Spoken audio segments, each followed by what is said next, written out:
All right, guys, welcome back to the final round HQ. I'm back. I know it's been mostly Isaiah for the last 3 weeks or so. Um, but yeah, for the most part, I was just sick. I was just let's get that. There we go.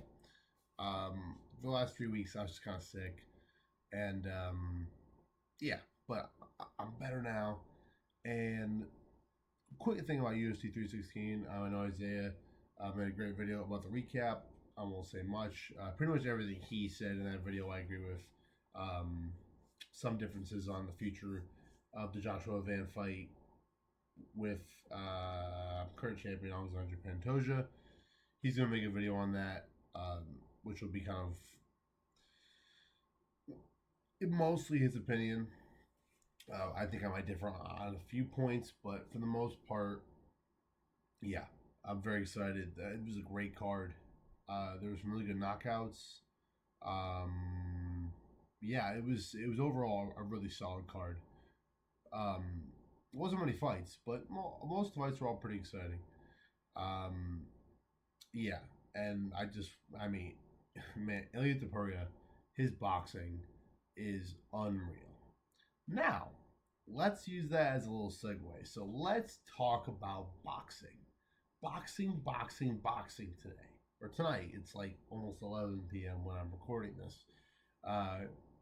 Because I spent 3 hours cooking and then I spent an hour eating. Not 3 hours cooking, about an hour cooking, an hour eating. And I realized, oh crap, I should probably record some boxing. Because I've been seeing what sparked me to get on here and talk about boxing was a picture that was posted by DAZN Boxing, which, as I've mentioned before, for the most part, has been really good for the sport of boxing.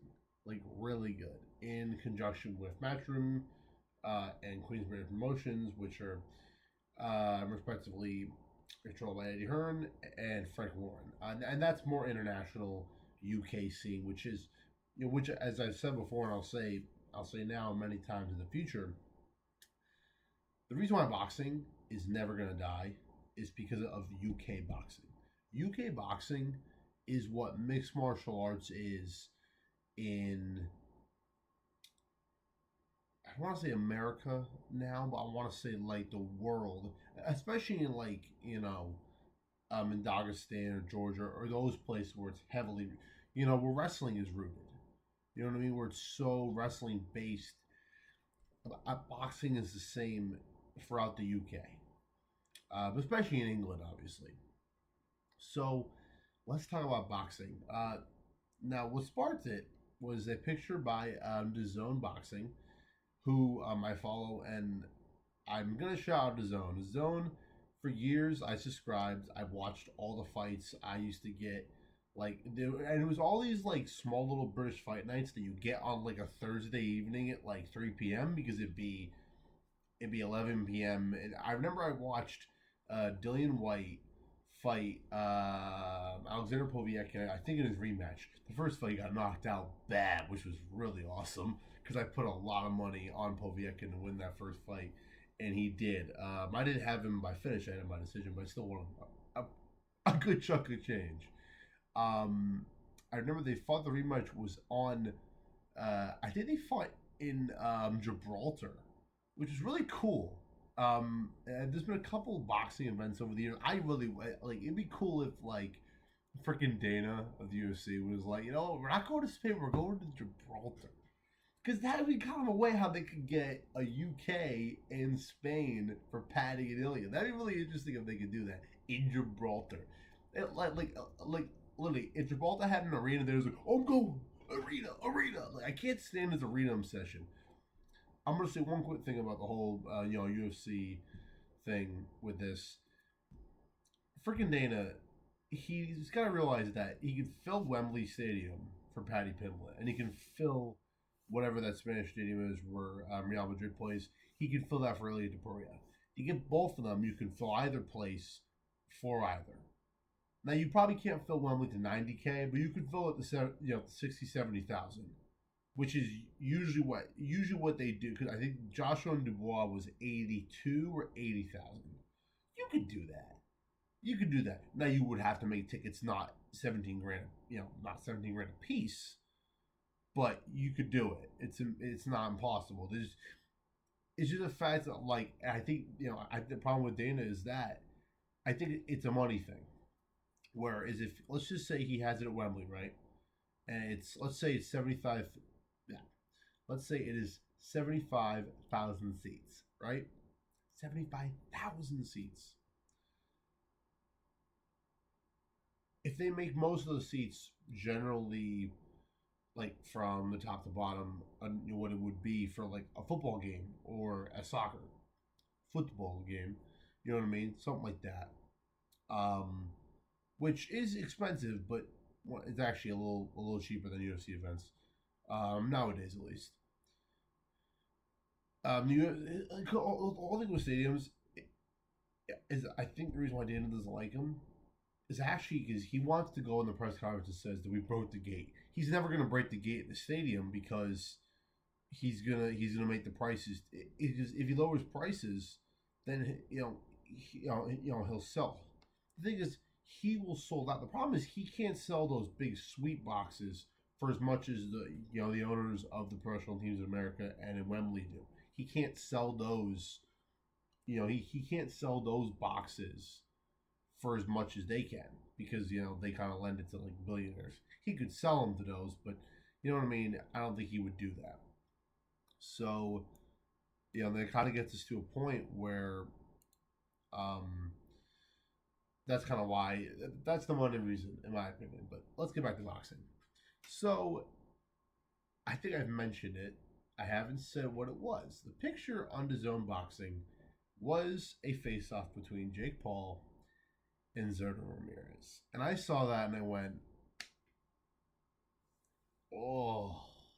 But also I was like, which is crazy. I want to shout out one of my favorite boxing YouTubers, my main man, Rummy's Corner. Now I have been a fan of him for. I've been a fan of Rummy for years. I've watched him for at this point probably a decade. It's been, I don't know if he's been on it for a decade, but it feels like it's been a decade.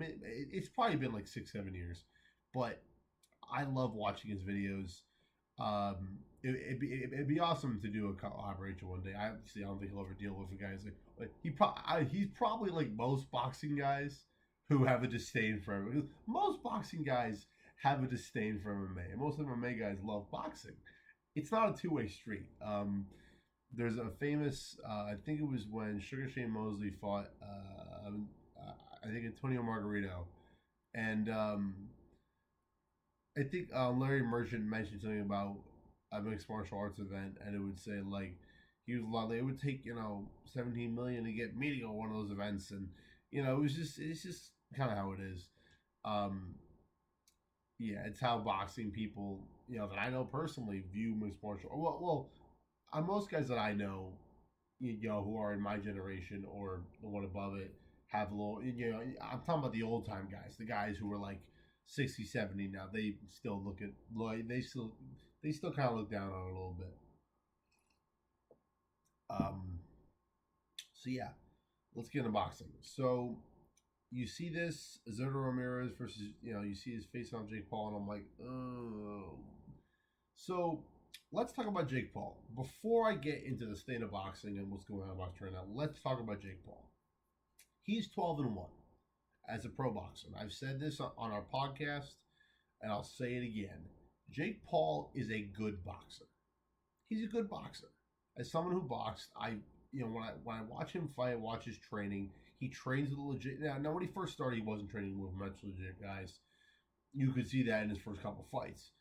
But after I think before he fought Tyron Woodley, former UFC welterweight champion, I think he started working with Shane Mosley and a couple other guys, and he has around him, you look at his team and go, oh my God, it's not like Mayweather's team. Of course not. But a lot of the guys who train with and the gyms he train at, he does train with legit boxers. He's been, I know, for instance, I know that Zab Judah has talked about seeing him in the gym and stuff, and if someone like, Zab Judah, who was a very very good boxer in his own right in his time. If he's saying that Jake Paul's pretty good, then I'll give him the benefit of the doubt. And for years I've been saying for years I was like, no, he's not a boxer. He's not a boxer. And for me, like it didn't change my tune, but for me, I really started to sort of believe him as a boxer was when he beat Anderson Silva for one. But as much as as much as I love Anderson, he uh and with Anderson, he did have boxing experience before he retired from MMA. He had boxed years ago when he was like a kid, and then he had boxed in 2005, I think, right before he joined the UFC. So he had two boxing fights he's 0-2, but he had boxing experience. He had trained boxing. He then retired from MMA. Not that Tito Ortiz, which was awesome because everyone hates Tito, and he doesn't know how many days a week there are, so it's great. And I think he was 3-0. I think as a pro boxer, and Anderson Silva, one of the best strikers to ever exist in mixed martial arts, and Jake Paul did it pretty well against a guy who was in his mid 40s and was a generally decent, even at that time, pretty good striker. I thought it was a good performance. I thought that Jake was smart. He used his jab, but it was still 40-year-old Anderson. The next fight is when I really understood how good Jake Paul was. Now, I want to say this. There is no way that Tommy Fury is ever going to be a long-reigning titleist, either cruiserweight or heavyweight. He's never going to be that. I'm sure he's only 26. He might get pushed toward the world title at some point. I do think that him and Jake Paul will have a rematch at some point, probably in heavyweight. I don't know. But he's a generally pretty good boxer. I say about Tommy Fury. And, his brother is Tyson Fury, one of the greatest heavyweights of this generation. His dad, Peter Fury, was a great boxer in his own right. As everyone knows, the Fury family has a long historic pedigree in boxing. As Gypsy Kings, as street fighters, as barefisted brawlers. So, he comes from that lineage. He's nowhere near as good as Tyson. He's I don't think anywhere near as good as his father was, but he is a pretty good fighter in his own right. If I had to rank where Tommy Fury is, he is someone who I would view would be at the borderline of being dumb. And boxing guys know where I come from when I say this. I'm the top 50 of a sanctioning body ranking. Most sanctioning bodies, whether it be WC, IBF, WBO, WBA, the Ring Magazine IBO, even the IBA, which is more of a minor one as well. All those have, I believe, either a top 50 or a top 100 ranking on their site of all the boxers, and it changes constantly. Their sanctioning bodies, as everyone knows, the Output Organization thing, it's all mixed. It's all it's all this. It's a big cobweb of bullshit, pretty much. But even though it is all those things, these sanctioning bodies and their rankings have some merit because most of the guys in there are worthy of being, if not ranked in their exact spot, to be at least on the list. It varies with all this crap, but if you're on there, you're generally a pretty good boxer because, very rarely do you see you do see guys on there, and yeah, of course, guys get pushed, but they have to be at least a decent fighter with some skill to get on there. Even if you're a hype job, you still have to beat some decent guys to get on there. You can't just be like, this is like, it's so hard in this day. And I know people in mass who are old timers like, he could have done something. But I bring up Peter McNeely. Now, Peter McNeely was never a good fighter. Peter McNeely is honestly to a point where I think that in his prime, I think Jake Paul at 19 could knock out Peter McNeely. when he fought Tyson, which was he was totally juiced. He was totally on steroids. There was no doubt. And his what 36-1 record was all manufactured. And back in the 70s, 80s, and 90s, that was pretty common. It wasn't all the time, but you would see it quite a bit. A few of Marvin Hagler's opponents at middleweight. Now, it wasn't setups, but they were guys who were. I think he fought some guy named Caveman Lee, who I think was like 40-4. I forgot his right. I forgot his record at the time, but Caveman Lee was not a good fighter. He had like 10 straight wins over absolute tomato cans. So at that time, it was not entirely uncommon to see that. You really don't see that today. And as much as I would have criticized Jake Paul for doing that early in his career, when he fought Tommy Fury and knocked him down, he lost on points. But I saw him there, and it wasn't. And this is something I do want to go into future. I don't know. People have accused Jake Paul of paying off his opponents, and that's been a boxing practice for well over 100 years. It's not going to change. It does happen. It still happens today. Uh, Now you probably don't hear of examples of it because everyone's super tight-lipped about it. General. So yeah, it does happen today. It's not as common as it used to be in the 50s, 60s, 70s. It does still happen. Do I have any evidence that Jake Paul has been paying off his opponents? No, I have no evidence, and I'm just stating that people have said that. Um, Fans. I'm not saying boxing analysts, but people have said that. I'm just making that clear that I'm not putting it as a fact. It's not just saying people have said that. Whether that's true or not, he did pay Tommy Fury because Tommy Fury came to win that fight. He won the fight. I think Jake Paul proved, to me and to the world that he knows how to box. He knows how to box. And I said there, I remember sitting. I think I actually were sitting. I think we were sitting. Me, Don and John were sitting in an old apartment here in Portland, Maine. We were sitting. Not this one now, but our old place. We sat and watched on his computer on a stream. And I remember sitting there going, "Man, this guy knows how to box. He knows how to throw a jab. He knows how to cover up. He knows how to throw a body shot. He knows how to kind of go, body head, body head, body jab, over the top cross. He knows how to, he knows how to box, and it's, it was really good. He knows how to kind of, step in and throw his jab. He knows how to box, and it was impressive. I was like, oh wow, he can actually fight. He fought a legit guy who I don't think is anything special himself, but still is the brother of Tyson. If you're Tyson Fury's brother, you listen to me. You know how to fight. You know how to fight. Whether you're good or not, you know how to fight. So it was an impressive fight for Jake Paul. And after that, I was like, okay. And then, his next fight, he fought Nate Diaz, which was a fight where, and this has been my criticism of Jake Paul. Besides that, almost all of his opponents are guys, let's be honest. Jake Paul's a big guy.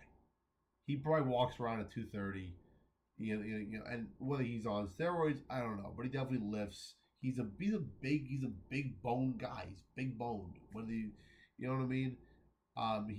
He is pretty big bone. And be honest, outside of Tommy Fury, and maybe Anderson in a way, because Anderson was kind of big. He fought at 185 at MMA, which means his walk around rate was probably around maybe 210, 205. But he fought at light heavyweight in UFC, so we know he can fight at that weight. I think he fought Jake. Jake's been fighting at cruiserweight. I think most of his career. He's had a couple heavyweight fights, obviously, but he's fought mostly at cruiserweight. I think the Tommy Fury fight was a heavyweight. I might be incorrect. I don't know exactly. Let me see. No, I actually know the Tommy Fury fight was. Oh, it was cruiserweight, yeah, but they were, yeah. So I think out of all his fights, he actually the only heavyweight fight he's had was Mike Tyson, actually. So he's been fighting at cruiserweight, and even though he's not been fighting great guys. He has still been he has been logging he has been logging cruiserweight fights, and when you log cruiserweight fights, that the alphabet bodies will put you whether you're like rank 650 or you're rank 110. The Young body, because even though even though they put out their top of the 100, the Young bodies themselves, they rank everybody. Now they're not going to rank. They're not going to rank a guy named um, Sam Jones, who's 3-2 and fights out of Wichita, Kansas, and he's 38 years old. Yeah, they're not going to rank that guy. But if Sam Jones gets a win over a kid who was 6-0, okay, then Sam Jones will go rank whatever. Um, when I say not ranked, I say the fact that the sanctioning bodies know of that fighter. They're not going to rank him, but he's in what I would term as the open rankings of all the other boxers who are not worthy to be in the top 1,000. To be a top 1,000 boxer in a division, it's boxing. MMA, a lot different. Even though MMA is everywhere now, there's still way more boxers. Now that gap has been closing over the years, but depending on division, actually I think it would depending on division, and divisions are different in MMA. You know what I mean? This is boxing, okay? I know this is mostly an MMA channel, but I'm here to bring some boxing in. So here we are. So for Jake Paul, it was important for him to get some good wins. He fought Nate Diaz, got a win, whatever. His next two fights were important fights. Both fights were, I don't want to say, totally legit, but I want to say that his next two opponents were real boxers. Whether they are any good is up for debate, but they were real boxers. His first guy he fought was Andre August, who is, I would put as a pretty good regional fighter in Texas.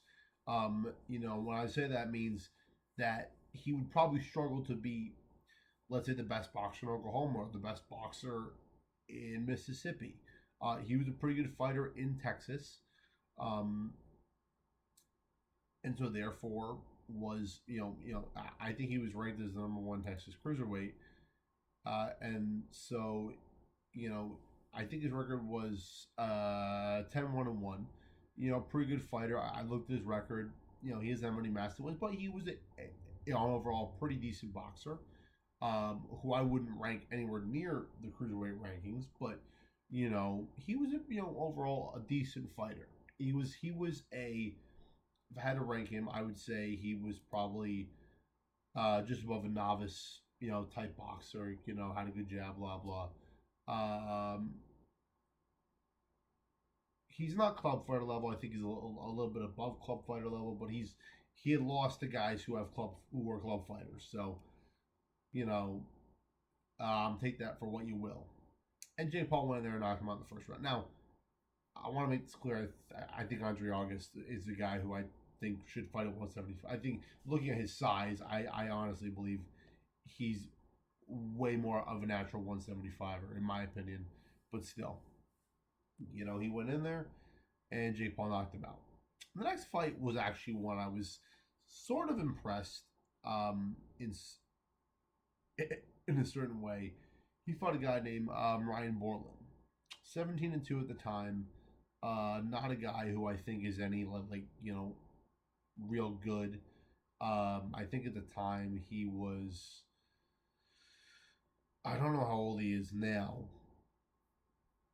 but he was never this great fighter. In terms of guys he's fought in, I'm trying to think of any. I'm trying to think of any guy that ended up being anything that he fought. Maybe not Cesar Ruiz. I think the only guy who I think he was, who he had a decent, who is a decent fighter, would be someone. I'd say probably Jose Hernandez. He was a decent fighter in his own right. He was okay.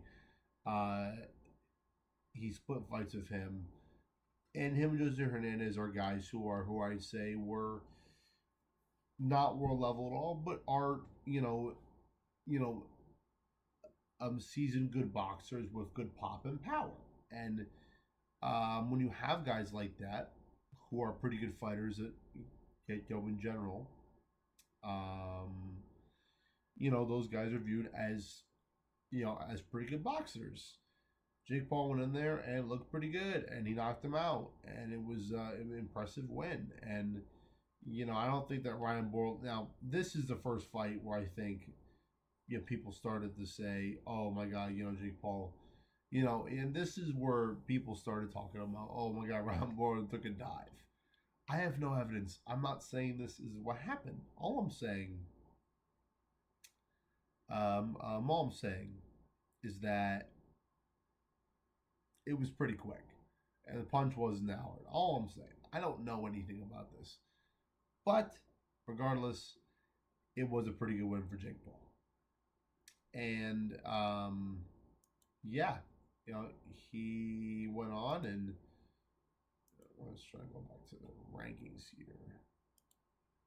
Friggin' box rec is probably why this is gonna look, unfortunately, like it's lagging a little bit because box rec sucks. I love you, box rec, but you're not very good sometimes for me. So yeah, so so for Jake Paul, after he beat Ryan Borland, I believe he advanced to 9-1, and then he fought Mike Perry, who is one of the funniest and one of the most iconic MMA fighters. Um, Not hardcore fans though. He's not like a well-known name in the world, but as MMA fans and UFC fans, people know Mike Perry. He's funny. He's hilarious, and he fought Jake Paul. And so apparently there was supposed to be a bare knuckle fight. That was never going to happen. Jake Paul was never going to fight bare knuckle against Mike Perry. He'd lose that fight. He would lose the bare knuckle fight to Mike Perry because what would happen is that Jake would probably break his hand. Now he might have got Mike out of there before, but let's be honest, I don't think he would have bare knuckle fight against Mike Perry. He finished him in round 6. Perry was down 3 times. Is what it is. He got the win. Yeah. Yeah. So that is what it is. He got that win, and then he fought Mike Tyson in an event that was very. I don't know what the word was. I don't want to say fraud, but it was kind of a disaster. It was honestly what we expected it to be. Well, what boxing people expected it to be. Everyone thought Mike Tyson was at 50 something was going to turn back the clock and knock out Jake Paul. Everyone kind of assumed that. So everyone was like, "Oh my God, could he do it?" I remember my dad calling me. He was like, "Hey man, I think he's got a chance." And it was me, Isaiah, and Juliano. It was actually right before we went to go watch UFC 309. At Madison Square Garden last year, and we're watching it. And first of all, Netflix, and this is why I'm worried about the UFC might go to Netflix, because Netflix could not handle with the viewership or whatever it was. It lagged terribly, and it was lagging during the freaking Mario Barrios fight, which was a great fight.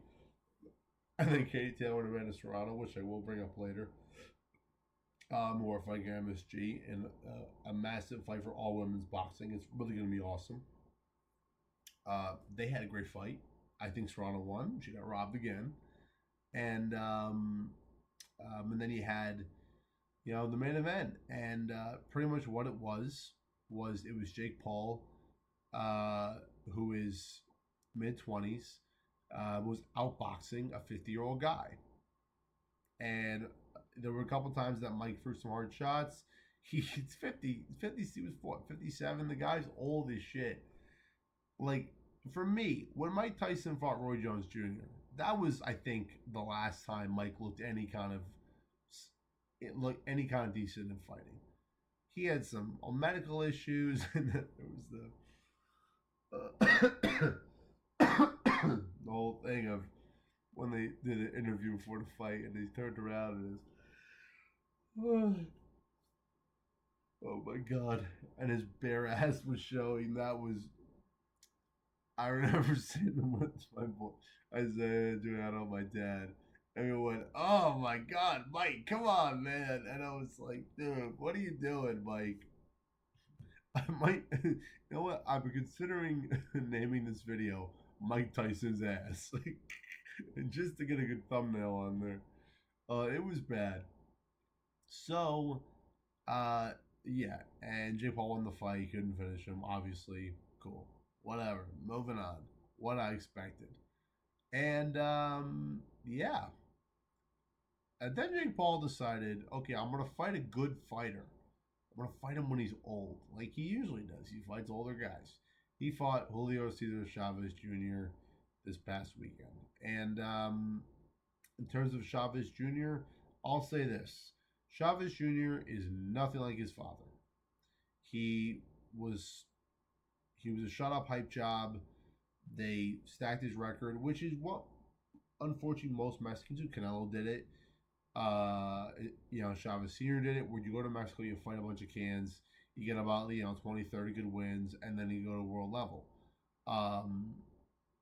And many fighters do that. Now, it's in, I think the term would be record padding. And I will make a video on record padding because I think record padding needs to be really dug into because there's a lot of different types of record padding. It is not one size fits all. It is not. So, but yeah, he stacked his record and then went up and fought Sergio Martinez and he got his ass beat. I think he was already a champion, but he didn't fight anybody good for that title. Martinez, I think it was like 36 at the time, beat his ass. Canelo then blew him out, and obviously Jake Paul hasn't really watched the Canelo fight with Chavez Jr. It wasn't close. I thought that Canelo won at least. I thought that he won at least 10 rounds, probably all 12. It was a blowout. Chavez Jr. then went on to lose to Andrew from Farah, who was a pretty good middleweight at the time. And really, he never really fought anybody good. I believe he fought. I'm gonna go check. I don't. I feel like he has a big record, but I just want to be honest here, guys. When I say this, he has not fought anybody. Yeah, so he was. I believe he was undefeated, and he fought for the WBC World Title. And he had a couple, he beat Peter Manfredo, who was a decent fighter in his time, and yeah, so he did that, and he then fought Sergio Martinez, who was 49-2-2 and pretty old. He lost, and he didn't really, I lost Adrian Farfara. He lost by finish. And then he had, 2 decent wins over the guys. And then he went and he lost to Canelo. He actually then lost to Danny Jacobs by 5th round stoppage, which was actually a really good win for. And by the way, he pretty much quit in his corner, so it wasn't a good look there. And yeah, and it's funny. He actually went, and I remember. Chavez Jr. lost to Anderson Silva. He lost on points to Anderson Silva. No, I get it. And also, Uriah Hall, the former UFC welterweight, he went and fought Chavez Jr. He lost by decision to him. So, okay, so you have, listen to me. And most of his wins have come in Mexico against Mexican fighters that are decent, but nothing to nothing. Oh, no, nothing like that. So, and it helps to have these fights and get back in it. And I don't think Chavez Jr. is anywhere near a ranking of a top 10 cruiserweight. Would I throw him in the top 50 rankings? I'd put him at 48 because he's got a big record. He's fought big names. he's someone that a prospect could use to get a big win against. And also, he's refused fights with prospects, like good prospects, for years because he only fights big fights and he only fights tomato cans in Mexico for the most part. And it was good. And listen to me, it was a good win for Jake Paul. He fought good. He won by decision. He couldn't finish the guy. Couldn't finish the guy, man. And just because Canelo beat him by decision doesn't mean you did it any better, buddy. Canelo fought him 8 years ago when he was 30, 31. You fought him when he was almost 40, Jake Paul. Big difference. But still was a good victory. And prove he's a good. Listen, Jake Paul is 12-1. He's a good fighter. All right, he's a pretty good, decent fighter. But he's 12-1. He's good. Cool. But you're not going to tell me that this guy at 28 is going to go in there and really contend with Zurdo Ramirez, who I think is a good fighter. He's a really great fighter, and I love Zurdo, but he's been kind of a little lackluster at cruiserweight. And that, he was great at 168. He dominated at 168. Was pretty good at 175. And then when the cruiserweight, I was like, oh, I'm going to get fat now. And listen to me, I still like Zurdo, but he's had some setbacks. And I think that Zurdo, even with his struggles, I would be shocked. Let me, Jake Paul will go in there. Let's just say they fight, right? Jake Paul will go in there, and it's not going to be a blowout. It's not going to be a blowout. I mean, Zurdo will probably finish him, most likely, and we don't know. Listen to me. I think that Jake Paul is a good enough fighter. I'll say this right now. I think Jake Paul is okay to be ranked within the top 50 of a sanctioning body. He's beaten decent enough guys to earn that distinction. Do I think ESPN says he should be a top 10 cruiserweight? Hell effing no. No. He should not be. So you get to a point where you're thinking, should we? No, you shouldn't. So that's all I have to say about the whole Jake Paul thing. I really wanted to go on here as well and give my view of his career so far. I think he's doing pretty good. 12-1 as a pro. He lost to a good fighter, Tommy Fury. He's beaten. Now, what he hasn't done is Ryan Borland, and I think the Andre August guy was in his 20s. Borland was like 30-something. He hasn't fought any guy who's like, young enough. He fights a lot of old guys, which is fine. It's okay. It's totally fine. Totally fine to fight a bunch of veterans. When that's most of your fights, and former UFC guys who are fought at 170 pounds, it doesn't look great.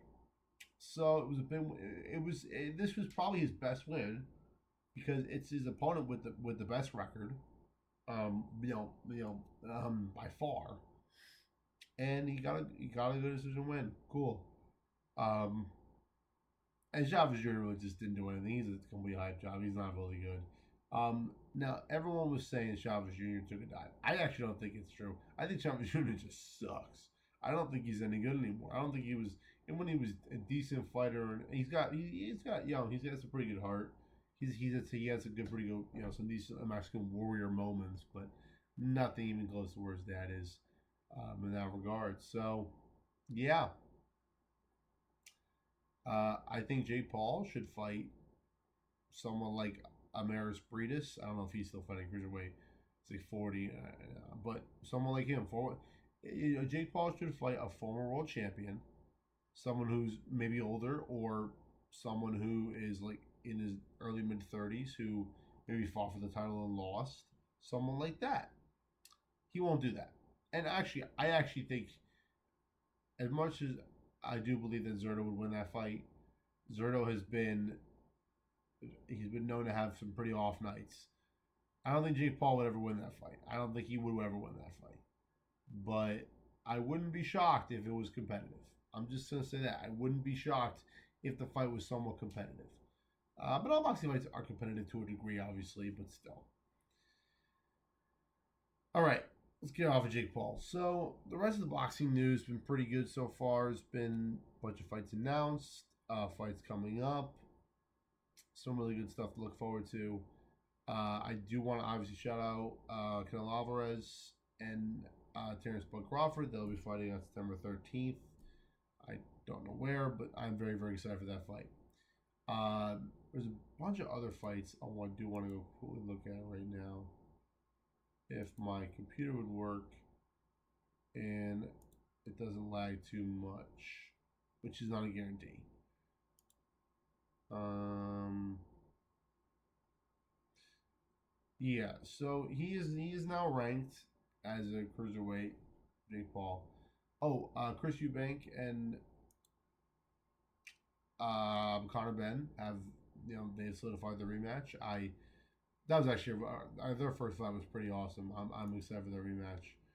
Um, oh, and in other news, Deontay Wilder is back. He's back. He got a 7th round TKO in his return fight. Man, Deontay Wilder is one of my favorite heavyweights, maybe of all time. Of just my favorite. I'm not saying he's the best, because he's not. Because he's not. But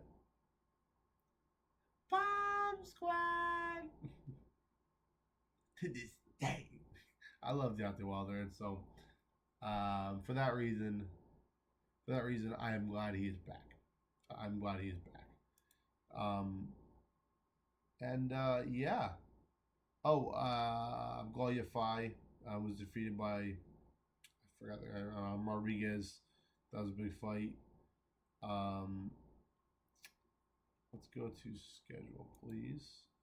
And also, Jake Paul hinted at an Anthony Joshua fight. Come on, dude. I mean, you saw what happened to Francis. Francis could box. Yeah, Francis got a good chin, and he got knocked out. So I don't think Jake Paul's gonna fight. He might fight Joshua in a decade when Joshua is like 47, and has lost all his muscle. Maybe I don't know. Um, yeah. Yeah. So obviously, as I mentioned, obviously it's a massive event. Katie Taylor and Amanda Serrano will be July 11th at MSG. Massive, massive card. Excuse me on that. Yikes. It's getting late. We're going to wrap it up soon, but I just want to go over the rest of the news real quick. Shakur Stevenson will be fighting William Zepeda for his WBC lightweight title. And Manny Pacquiao is returning. He's going to fight Mario Barrios for his WBC welterweight title. I love Manny. I would like him to win, but I don't know. It's gonna be hard. He's old. He's fought in a while, and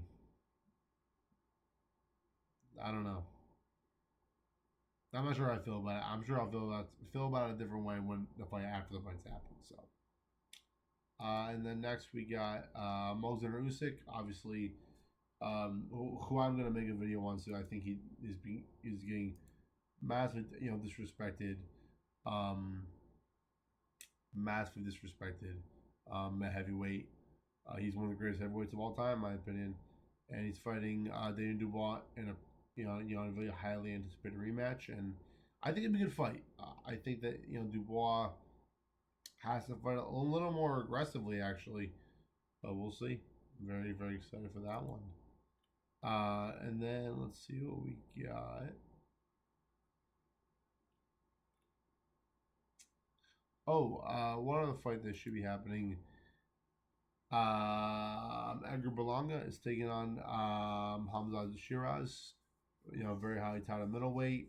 That's actually going to be a very, very good fight.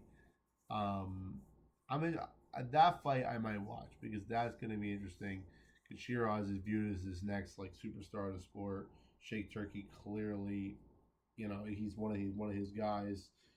So, and his last fight was pretty clearly a robbery. It